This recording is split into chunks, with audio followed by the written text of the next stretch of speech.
In the last two games, we have given up 114 total points, while at the same time only scoring 10 points in the second half.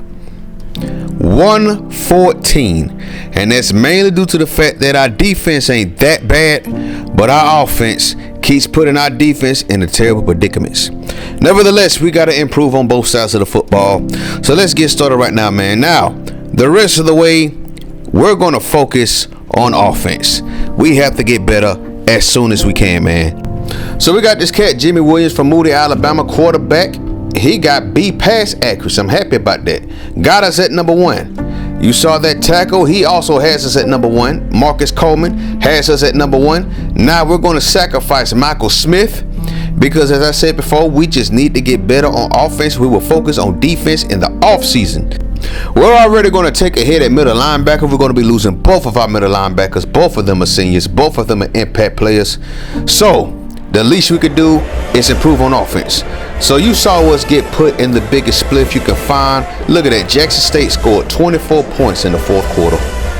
Look at that. 10 second half points.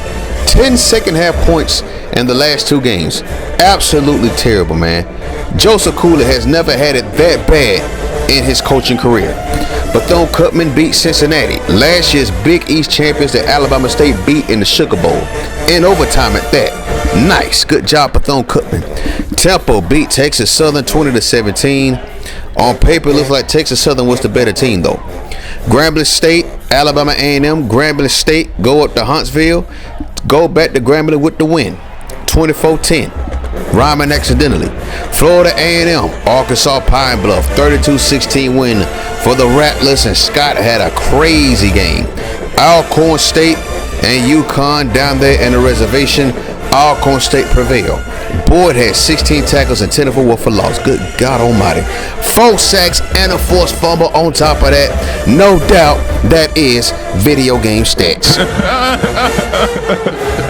So let's go on over to the MEAC, man. Let's see what happened over there. 27-10 win for the Morgan State Bears over North Carolina A&T.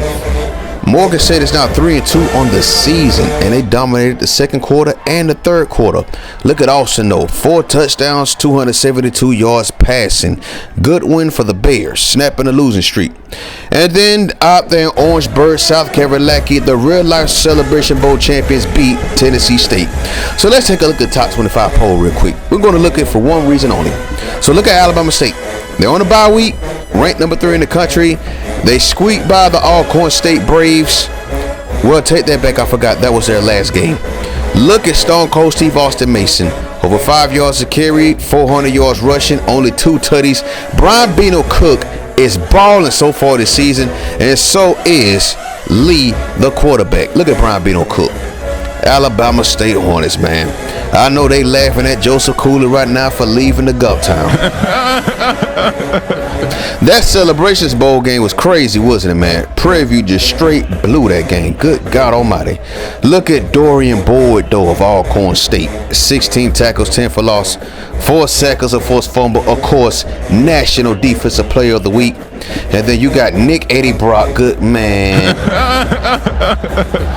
And Nick Eddie Brock deserves this. Of the, I believe, he straight cooked us.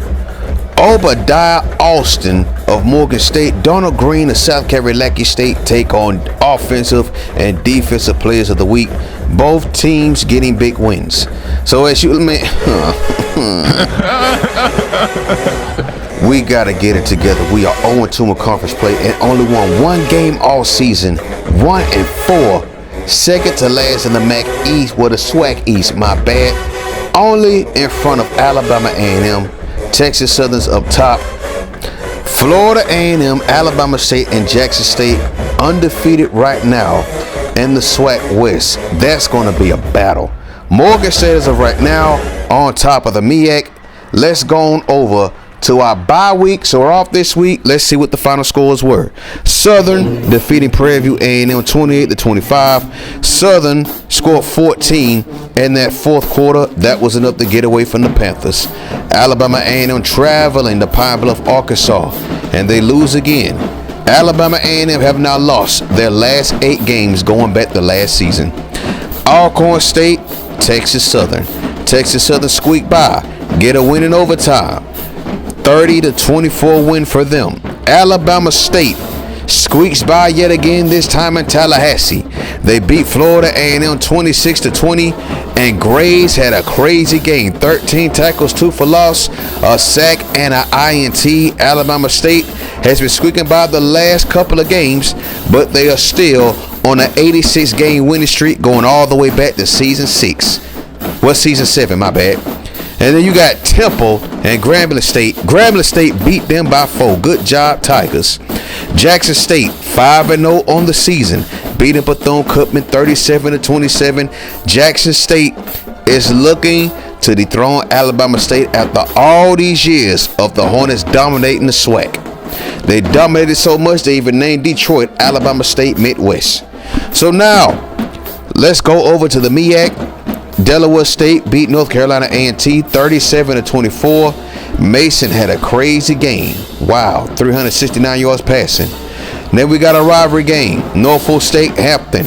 Norfolk State defeat Hampton 35-25. Looks like Hampton pretty much took over the second half. Morgan State, Tennessee State. Morgan State prevails, 38-21 win. And Tennessee State got shut out in the second half. Dang. Tennessee State is actually going through it right now, man. I think that 2-year probation ban really got to them.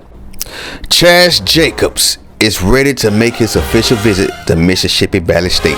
We're going to schedule him for the Southern game.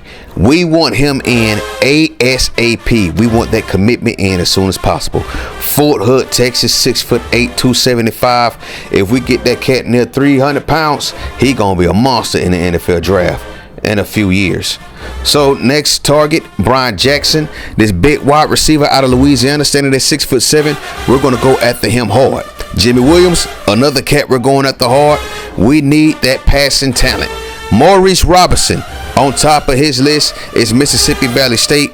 Everybody else down there, we're not going after them no more. We're worried about defense in the offseason. But join us next time. We got the Florida A&M Rattlers out there in Bragg Memorial Stadium. We got to get a win now. My bad, y'all. I forgot. Next time, the football team takes on FAMU. But next episode, we got to take a look at the basketball team and see what they've been up to. Thank you for watching. Peace.